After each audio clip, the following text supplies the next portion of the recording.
ও নদীরে একটি কথা শুধাই শুধু তোমারে।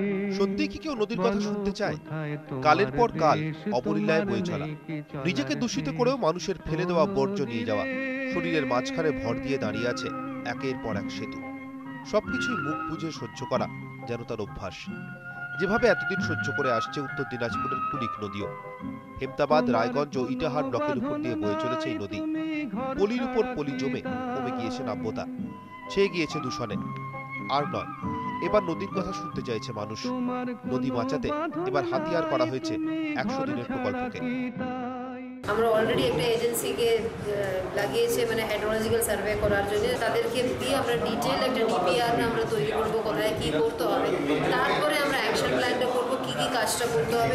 শুধু কুলিক নয়, রাজ্যের অন্যান্য নদীকে বাঁচাতে উদ্যোগী সরকার।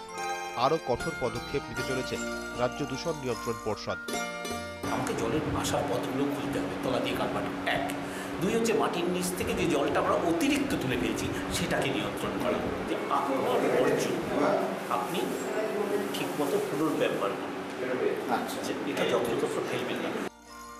শুধু প্রশাসন বা সরকার নয়, এবার নদীর কথা কান পেতে শুনুক মানুষও, চাইছেন পরিবেশ প্রেমীরা। ক্যামেরায় দেবাশিস দাসের সঙ্গে উত্তম পালের রিপোর্ট, ইটিভি নিউজ বাংলা।